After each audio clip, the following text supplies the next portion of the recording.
Max Verstappen wins his 50th race in 75 races, but it was far from straightforward.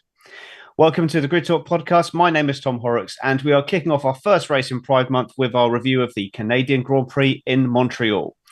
Joining me today, we have Grid Talk's MVP, Ruby Price. Hello.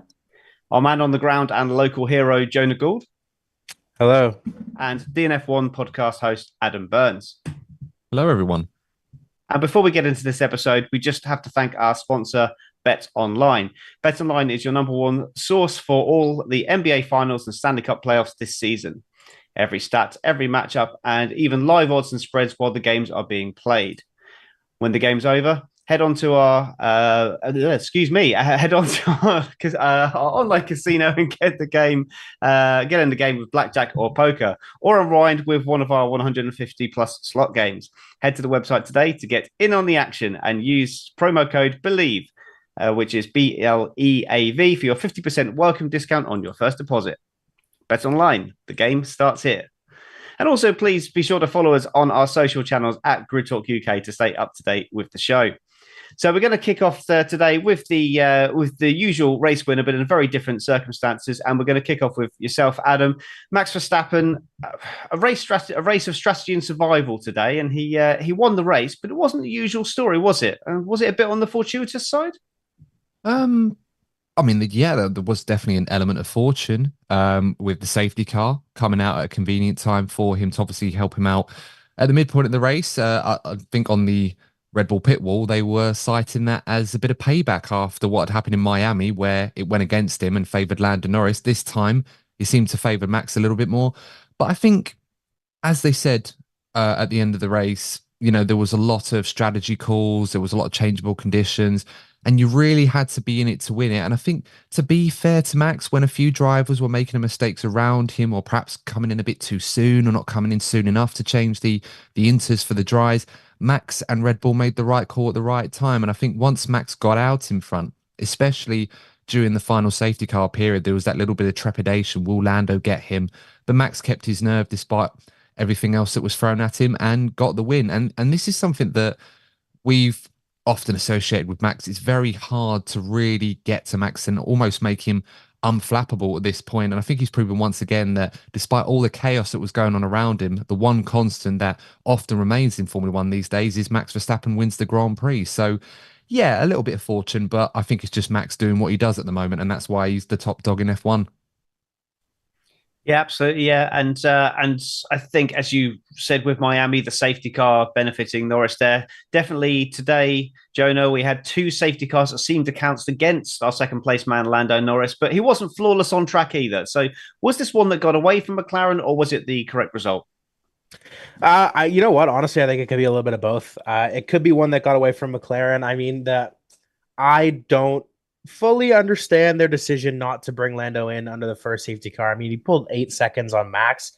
A little inconvenient that he caught up with the safety car, but I don't really understand it. Maybe it's to prevent double stacking with Oscar, but I think it's a little bit of both. I mean, as Adam said, Max seems to be unflappable and he just doesn't make many mistakes. So you got to be on the ball and you got to have everything go your way to beat Max. So could it be one that got away? Yeah, but also could have been one that maybe they just weren't all there. I mean, on the mediums when the track was drying up, the McLarens didn't look like they were super pacey. Definitely slower than the two Mercedes in the back half of the race. But I think that McLaren should be happy with a second place. And I mean, if you're second behind Max, you might as well count that as a win because no one else is beating that guy.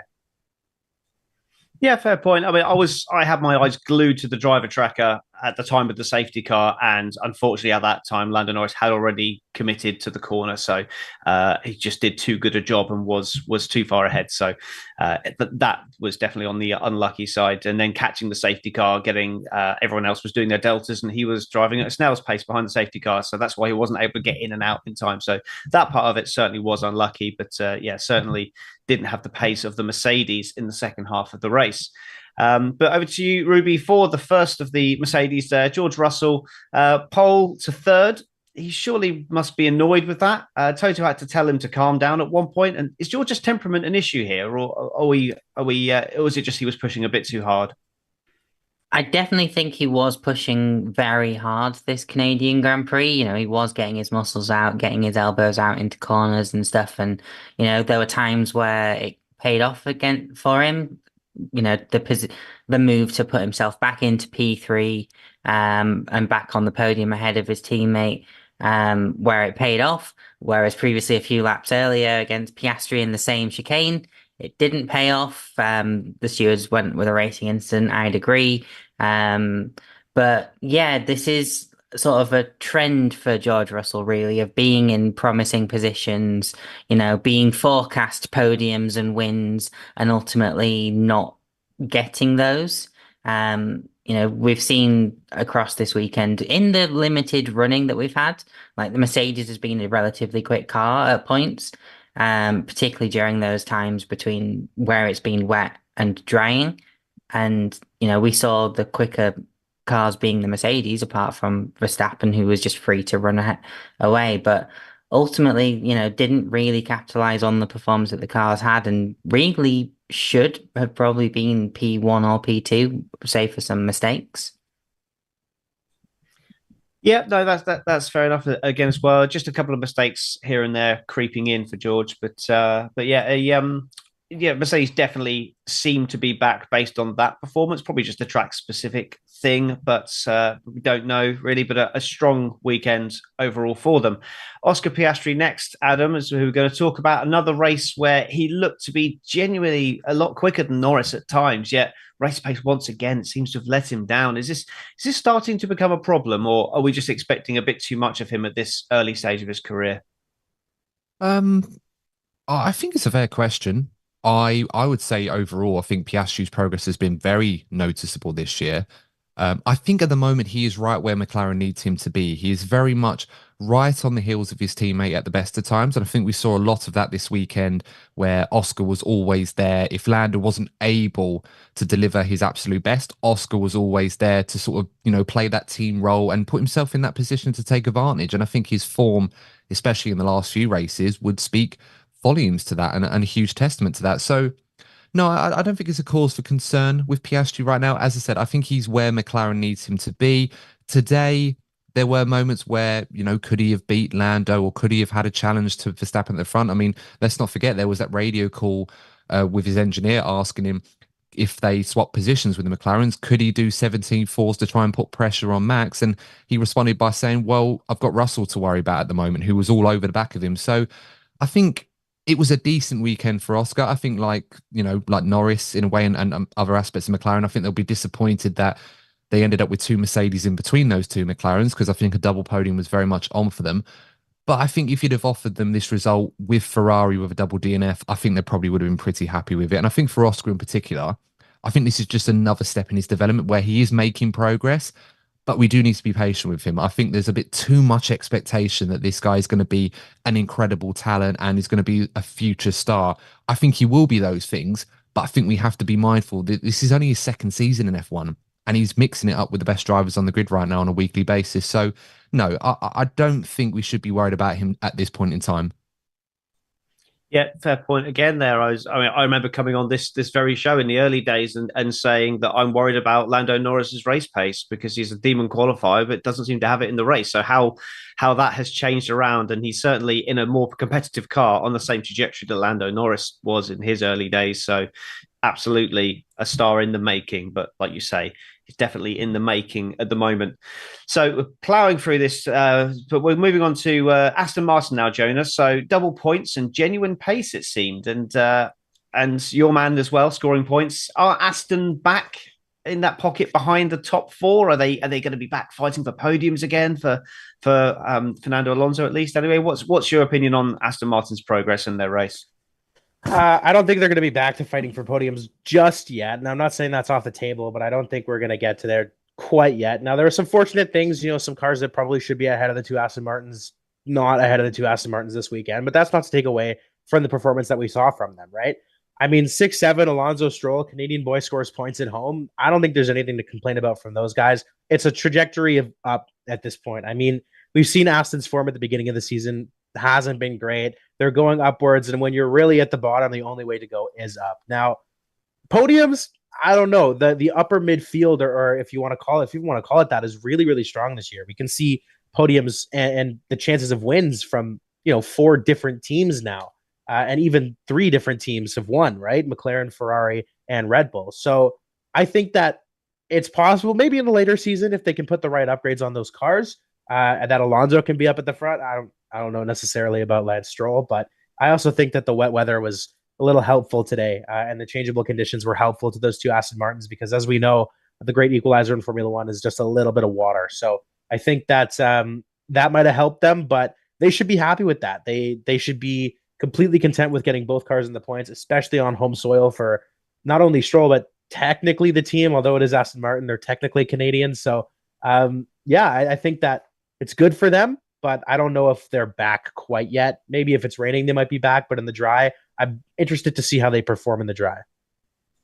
Yeah, I think the double Ferrari retirement and Perez being out of the points as well definitely probably helped elevate them a little bit there as well. But good to see them back in the points there and doing well. But if you're enjoying this podcast, we'd love it if you could take 5 to leave us a 5-star rating on Spotify or a 5-star review on Apple Podcasts. And also, if you haven't yet subscribed to the channel, please do so. Please consider helping us out with a like and subscribe as well. That'd be fantastic just to help us boost up the ratings there. So moving on then, Ruby, we're talking about RB next, or Visa Cash Up, whatever you want to call them this week. Now, Jacques Villeneuve had some choice words to say about Daniel Ricciardo from what I hear.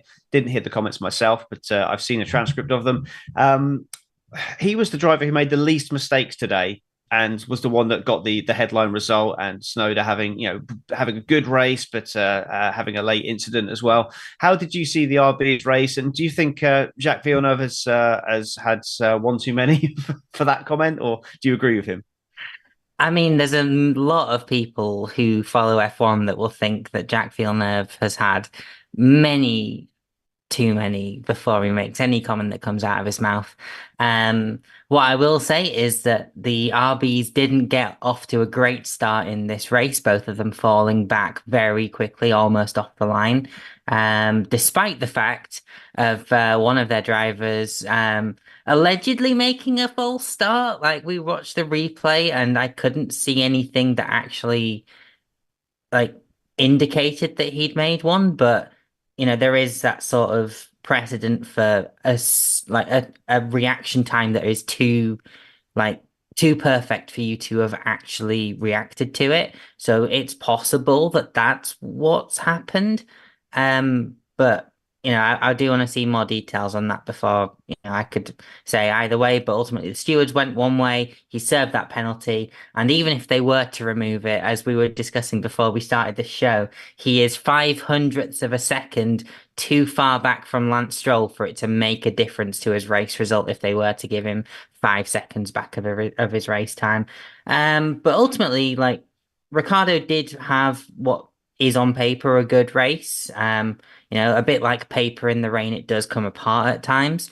But Yuki Tsunoda being the driver who, made a great stint work on his original inters, still going on lap 34, being up in P8. But then, after the second safety car restart, I think it was, unless it was his safety car, I am misremembering now. Second guessing myself midpoint. Well done, Ruby. But ultimately, like, spinning a bit on the grass, bringing it round, almost causing what could have been a horror collision, considering, this wasn't even Monaco. Whilst trying to, follow the barrier, follow the thing that they're supposed to go past when they go off at that corner. But ultimately, yeah, RB could have performed a lot, could have come away with a stronger result if it weren't for a little bit of wet grass. But, a strong result nonetheless, I think, for Daniel Ricciardo after, starting off this weekend with some scathing comments headed his way by a driver who, isn't a Daniel Ricciardo fan. I think his comments in the past have said a lot about that. And it does echo a lot of what people are saying. Why is Daniel Ricciardo still in F1 at this point? Is he not a bit of a spent force? Yeah, valid point as well. I can see Jonah there flapping his Canadian flag in the background there at the chat field of comments. So, yeah, no, I just on that. No, he's very, very. He's always been a bit of a character. Likes to make headlines with what he says. So, but I'm sorry, Adam. We've got to do it. We've got to talk about Ferrari next. We've delayed talking about them. A double DNF. Terrible strategy decision on Leclerc's side of the garage, a driver making a bad error and ending someone else's race. Has the old Ferrari returned, or is this just a flash in the pan? Well, I certainly hope not, I think is the answer to your question. But yeah, it's a really tough weekend for Ferrari. Probably you'd have to go back quite a way to find a more difficult weekend for Ferrari in recent memory, although I'm sure there are plenty to choose from if you cast your mind back far enough. Yeah, I think it was just a weekend where Ferrari were just scratching their heads. I mean, coming off the back of an incredible result at Monaco, winning that Grand Prix and a solid P3 for Carlos Sainz as well, they looked a distant team from that team this time out in Canada. And, you can talk about the changeable conditions, you can talk about the strategy and mistakes. You can take all of that away. And the reality is they just did not have the pace. The balance was all over the place. The drivers just never felt comfortable, especially in qualifying, which I think shocked a lot of people as to how far they were off. But I don't think you could really make the justification to say that Ferrari were really ever in the picture this weekend at all for the race win, which is probably the more shocking part, let alone, the mistakes that came afterwards. So, yeah, a tough one for Charles Leclerc. Obviously, the engine issues that he was having throughout the race was obviously a problem. They did a bit of a Control-Alt-Delete, by which time they didn't think that would work. That's why they put him on the drier tyres, which we all knew after seeing plenty of drivers over past years when Canada's had those changeable conditions. It never works when you put the dry tyres on that early. I'm sure Yuki Tsunoda and George Russell in the past have done something similar and ended up in the barriers at turn one. So at least Leclerc didn't do that.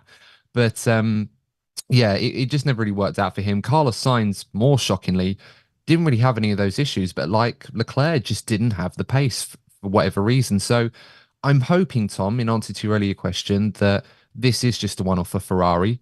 I'm sure it probably will be, but a lot will be said and thought about back at base at Maranello, I'm sure, after this weekend, and hopefully they can put it together to get it right next time out in Barcelona.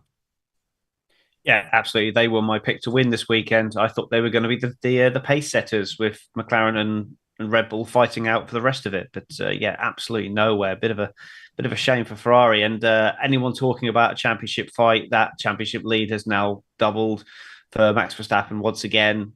It does bring Lando Norris more into that fight, which with the t-shirt I'm currently wearing will surprise no one at all. Makes me very happy. But for a championship fight, that's definitely a bad thing. I think anyone who was saying about a potential championship fight, barring every race being this bad for Red Bull is not going to happen, I don't think. But let's keep the negativity flowing then, Jonah, as we go to talk about Sergio Perez next. It's another bad race for Red Bull. He never looked like troubling the top 10 today, despite changeable conditions, lots of opportunity. His results have been going backwards, second, third, fourth, eighth, and then two non-classifieds. It was a really, really bad weekend all round. And are Red Bull going to be getting buyer's remorse for this new contract already? If I were in Red Bull, I'd be getting buyer's remorse. But also, then again, if I was in Red Bull, I probably wouldn't have made this decision. Now, there's really one term that I can use to describe Sergio Perez's week, not only his weekend, but his race. And that's just yeesh, man. That sucked. That is so unfortunate. Like, you have on paper, I don't want to get too colorful here, but you have on paper what is the fastest car on the grid. I mean, your teammate just won the race in it, and he's won, as you mentioned at the beginning of the show, 50 of the last 75 Grand Prix he started in. Obviously, it's not all in this car, but like, wow, man, you weren't even challenging. Like, you were getting passed by like Haas's on the same tire. You were getting re-overtaken when you make a move. Like, I have never seen. I mean, we have with Sergio before, but like this was bad. I mean, you're in, like I said, what is the fastest car, and you're nowhere to be found. Like, I mean, I think Brundle said it. We had the F1 TV Sky feed over on this side of the pond, but I think Brundle said it. It's like, I kind of forgot he was here. It's like, yeah, man, that's really bad. Like, if you're in what is the fastest car on the grid and the commentator goes, I kind of forgot you were here, like, you're probably not where you should be. Now, me and my buddies are all speculating, why Red Bull, why'd they keep him? Is it the Merc sales? Is it because he's no contest to Max? I mean, yeah, you want a guy who's not going to contest your number one, but you also want a guy who's not going to cost you $2.5 million in 3 weeks and be nowhere close to scoring a point. Like, this is, I don't know. Sergio is far gone from what he used to be, and he's a great person, and he's obviously very marketable and all that stuff. But I don't know. I don't know where he was. I don't know what he's doing. I don't know what he thinks is going on. But that was atrocious. That's all I can say is that was atrocious. Yeesh, that's made it into my vocabulary now. Definitely, that's definitely the best description I've ever heard of a Sergio Perez race. Right, so rounding off, then we're going to talk about Williams next, Ruby. And Albon, he was shoved out of the points by what many people believe will be his future teammate, and obviously Logan Sargent did what Logan Sargent does best. How did you see the incident? Firstly, with Albon and Sainz, and with Sargent? Can you even see him seeing out the season, or would that be being a bit harsh? I think with Albon and Sainz, it's such an unfortunate case for Alex Albon because he can see ahead of him Carlos Sainz is maybe going to have a bit of a spin. He goes to the left instinctually to try and avoid it. And then it's just kind of a bit like how Hulkenberg tried to avoid Perez and Magnussen in Monaco on the first lap. You go to the place that makes the most sense, but just the momentum of the car coming around takes you out. Yeah, it was really unfortunate for Alex Albon. Was kind of in my contention for driver of the day up until that point because he made a super move on 2 or 3 cars at once. It was beautiful to watch.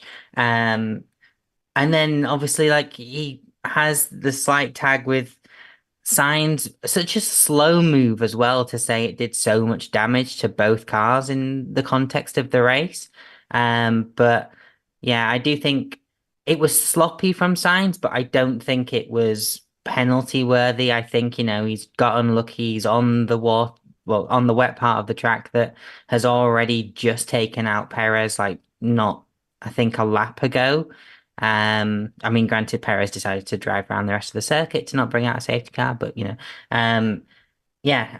so obviously that incident happened. It took out Albon, cost him the point, which, considering that their closest rivals, I think, well, actually, no, the closest rivals are Sauber still, who haven't got a point, but the rivals ahead of them, Alpine managed to get 2 cars in the points. I don't know what happened there. I don't know how that happened at the end of the day, but yeah, it's not ideal for Williams. And then to look at the American elephant in the room, not the Canadian, the American elephant, Logan Sargent. Just really wanted to put it in the barriers this weekend. He did it. He just avoided taking the car out earlier in the race, and then comes and does it a little bit later. And um, I think it was his stricken Williams that brought out the first safety car, if I'm not misremembering. My notes are all over the place for this race. But yeah, like it's hard to see him staying to the end of the season. I think there is a bit of truth to the rumors of him being given a sort of put up or shut up. Um, but I also don't think it's in James Vowell's like team ethos to be dropping drivers mid-season. And also the other question, I guess, is who goes in that car, and doesn't do a worse job. Do you put a rookie in and risk even more damage in this cost cap era? And, you know, their other drivers, certainly wrecked more parts of the Williams chassis this season. Um, or do you stick with who you've already got, who is a known quantity, and that known quantity is approaching the barriers backwards at a vast rate of knots? Yeah, I would have agreed with you about the James how he sets his teams up, but then I remembered the time that he took Sargent's car away from him and gave it to Albon when Albon crashed his car, and I think anything is possible. So I'm not I saying he also is. forgot about that when I said Yeah. it. I'm not saying it is going to happen, but it wouldn't surprise me if it did. Let's just put it that way. So there's a few things we didn't talk about during our feed there, which I'm sure we will talk about when it comes to driver of the day. So we're going to move on to that at the moment. I'll go to you first, Adam. Now, Grid Talk's driver of the day was Lewis Hamilton, but I'm going to ask you all for your opinions there. So, Adam, who have you got for your driver of the day? Oh, that's a tough shout. I think Lewis is probably a good shout, but I'm going to be a little bit more diplomatic and try to create a conversation piece and say Esteban Ocon is probably a worthy winner. And I do want to give him the benefit of the doubt here because he was supposed to finish P9th. But remember, late on in the race, there was an Alpine team radio call to move Gasly ahead of Ocon so that he could attack Ricardo and, well, not so much Stroll, but Ricardo for P8. Obviously, Gasly wasn't able to do that. And then they said to Ocon that he would hand the place back. Didn't happen. And let's not forget, guys, this is a driver who is leaving the Alpine team at the end of the season. So a little bit more salt into the wounds for Ocon, who after the race, he was not happy about it. And he expressed his discontent quite emphatically to the broadcasters in the interviewers afterwards. So, yeah, I'm going to give him driver of the day. But yeah, he certainly wouldn't be happy to receive that given how the race unfolded to him towards the end. Yeah, I had the other Alpine as my driver today, so I agree. It's definitely worth a conversation, and I can tell by Jonah's reaction to your comment that he potentially doesn't share your view. So, Jonah, who do you have for driver of the day? Well, just to get some context behind that reaction, I'm like a known Alpine hater. I can't stand that team, everything that it's worth. But the fanboy in me wants to go out and say Lando, but I'm not going to do it because you know what, he had a good race. But I'm going to go out and say it with Lance Stroll, man. I love it that he's in the points. I'm so happy that the guy put it in there in front of the home crowd. He was ripping a Formula 4 Tim Hortons liveried car at a drive-through earlier this week. I'm in full Canadian patriotic swing. I'm going with my boy Lance. Driver of the day, P7. What a guy. Love it. Awesome. And they say it's the British press that are biased. Okay, and Ruby, who do you have for driver of the day?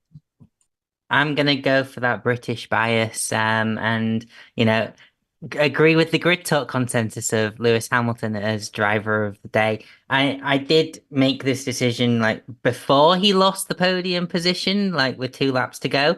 But when I was trying to then re-decide on someone else, my mind went to Esteban Ocon, as an Alpine who went from last to points. But at the same time, then he lost. I actually missed the Alpine team orders, so that probably would have actually influenced my decision. But I was thinking, oh, he's ended up behind his teammate, so despite the fact he was the Alpine ahead. But to me, like sort of Lewis Hamilton's race was the one with the fewest mistakes of the top four. No one really had a perfect race in this scenario. Like I think Lewis also went off like more than twice. But it kind of so close to that 11th Montreal podium. A circuit that he absolutely adores. And I think it would have been a drive that would have deserved it. But I think with the added knowledge of the fact that there was a team order in there, I think I'd also then probably retroactively give it to Esteban Ocon.